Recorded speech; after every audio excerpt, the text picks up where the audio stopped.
आज के इस क्लास में हम BA 4 semester major paper 5 political science में आपको कॉन्स्टिट्यूशन ऑफ अमेरिका के बारे में भी पढ़ना है, मतलब अमेरिका के संविधान के बारे में भी आपको पढ़ना है। तो आज के इस क्लास में हम इम्पोर्टेंट क्वेश्चन, ऑब्जेक्टिव क्वेश्चन और सब्जेक्टिव सब इस वीडियो में करेंगे, तो अंत तक बने रहिएगा। इस वीडियो को अंत तक ज़रूर देखिएगा क्योंकि ये वीडियो आपके लिए हेल्पफुल रहने वाला है।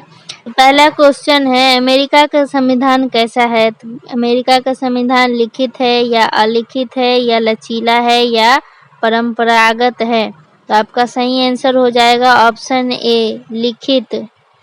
अगला सवाल है, अमेरिकी राष्ट्रपति का कार्यालय होता है तो कितने वर्ष का होता है? 3 वर्ष का, 4 वर्ष का या फिर 5 का या फिर 6 का?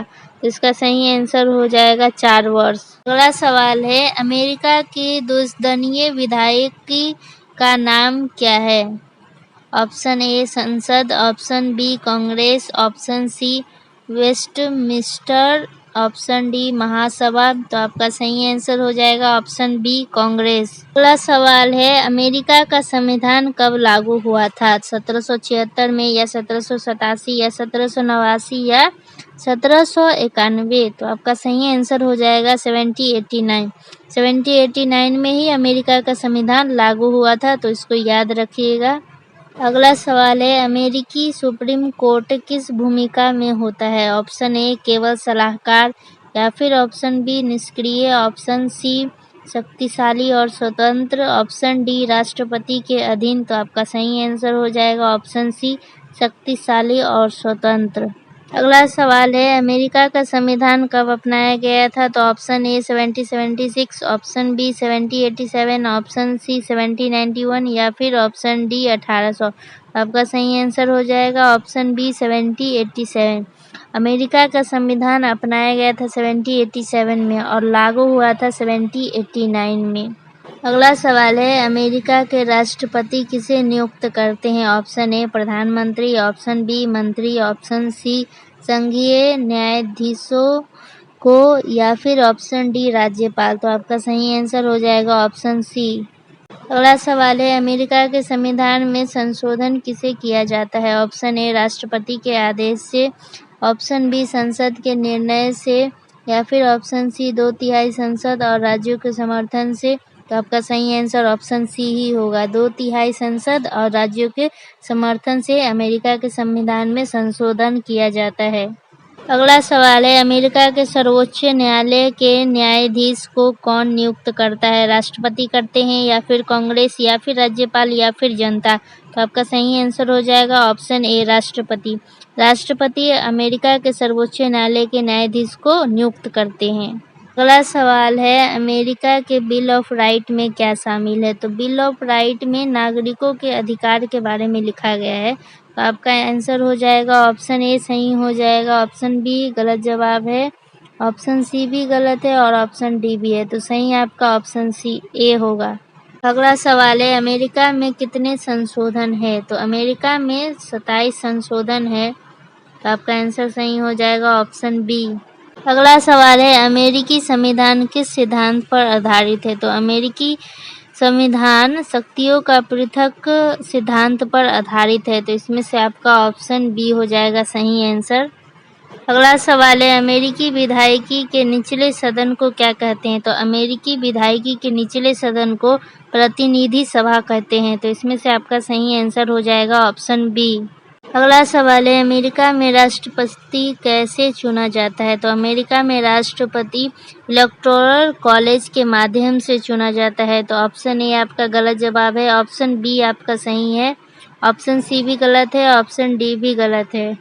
अगला सवाल है, अमेरिकी संविधान की प्रस्तावना किस शब्द से शुरू होती है? तो अमेरिकी संविधान की प्रस्तावना वी द पीपल से शुरू होता है। तो आपका ऑप्शन ए है we the president, we the people, option C in the name of God, option D liberty for all. आपका सही आंसर हो जाएगा option B we the people. We the people America संविधान की प्रस्तावना से शुरू होता है। तो अब हम कुछ सब्जेक्टिव क्वेश्चन देख लेते हैं जो कि बहुत ही ज़्यादा इम्पॉर्टेंट है, तो आप लोग वीडियो को अंत तक जरूर देखिएगा। तो आपका पहला क्वेश्चन है, अमेरिकी संविधान की संरचना पर विस्तार से चर्चा करें। तो इसमें आपके लिखना है, अमेरिका का संविधान 7 अनुच्छेद में बांटा गया है। अनुच्छेद 1 में आपको विधायिकी के बारे में दिया गया है। कांग्रेस के गठन और शक्ति के बारे में अनुच्छेद 1 में लिखा गया है। अनुच्छेद 2 में कार्यपालिका के बारे में बताया गया है। तो राष्ट्रपति और उनके कर्तव्य के बारे में लिखा गया है। अनुच्छेद 3 में न्यायपालिका, संघीय न्यायपालिका के गठन और शक्ति के बारे में लिखा गया है। अनुच्छेद 4 में राज्य और संघ के अधिकारों के बीच संबंध के बारे में अनुच्छेद 4 में लिखा गया है।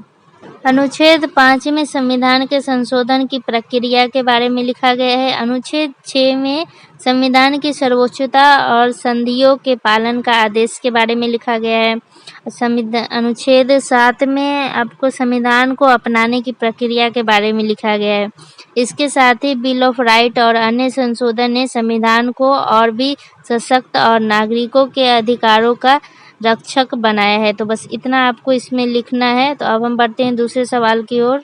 अगला सवाल है, अमेरिकी न्यायपालिका की भूमिका क्या है? तो अमेरिकी न्यायपालिका का प्रमुख उद्देश्य कानूनों को विवेचन और उनकी वैधता सुनिश्चित करना है। तो इसमें पहले आपको लिखना है संविधान की व्याख्या। तो इसका मतलब होता है कि न्यायपालिका का प्रमुख कार्य है कि वह संविधान की व्याख्या कर सके और यह तय कर सके कि कोई भी कानून संविधान के अनुसार है या नहीं। दूसरा आपको लिखना है न्यायिक पुनरावलोकन। इसमें क्या होता है कि सुप्रीम कोर्ट को किसी भी कानून या सरकारी फैसले को असंवैधानिक घोषित करने का अधिकार होता है। तो तीसरा आपको लिखना है मौलिक अधिकारों का संरक्षण। अमेरिकी न्यायपालिका नागरिकों के मौलिक अधिकारों की रक्षा करती है और यह सुनिश्चित करती है कि सरकार द्वारा किसी का अधिकार उल्लंघन न हो। तो बस इतना आपको इसमें लिखना है। अगला सवाल है, अमेरिका में सेपरेशन ऑफ पावर के सिद्धांत को समझाइए। तो इसमें आपको लिखना है, सेपरेशन ऑफ पावर का सिद्धांत अमेरिकी संविधान का एक महत्वपूर्ण हिस्सा है जिसके तहत सत्ता को 3 शाखाओं में विभाजित किया गया है। तो आपका पहला है विधायिका, दूसरा है कार्यपालिका और तीसरा है न्यायपालिका। तो विधायिका का काम है कानून बनाने का काम विधायिका का है और कार्यपालिका का काम है कानून को लागू करना और न्यायपालिका का काम है कि एक दूसरे को जांच पड़ताल करते रहना, कोई एक दूसरे पर हावी न हो, कोई एक दूसरे से लड़े न। तो ये काम है न्यायपालिका की, ये जांच करते रहता है कि सब अपना काम ठीक से कर रहे हैं कि नहीं। तो इसमें लिखा है विधायिका कानून बनाने का काम करती है। अमेरिका के विधायिका कांग्रेस के रूप में कार्य करती है। कार्यपालिका का काम है यह कानून को लागू करने का काम करती है और राष्ट्रपति इसके प्रमुख होते हैं। न्यायपालिका यह कानूनों की व्याख्या करती है और यह सुनिश्चित करती है कि सरकार संविधान के अनुरूप कार्य कर रही है या नहीं। यह सिद्धांत यह सुनिश्चित करता है कि एक शाखा की शक्ति दूसरी शाखा पर हावी न हो, मतलब आपस में लड़े झगड़े न।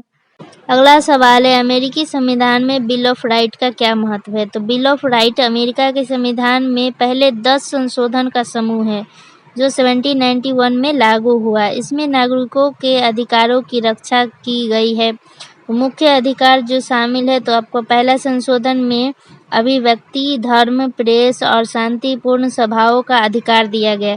दूसरा संशोधन में हथियार रखने का अधिकार दिया गया और चौथा संशोधन में अवैध तलाशी और जब्ती से रक्षा करने का अधिकार दिया गया और 8वां संशोधन में क्रूर और असामान्य दंड से सुरक्षा देने का अधिकार दिया गया। बिल ऑफ राइट अमेरिका में व्यक्तिगत स्वतंत्रता और अधिकारों की रक्षा करती है।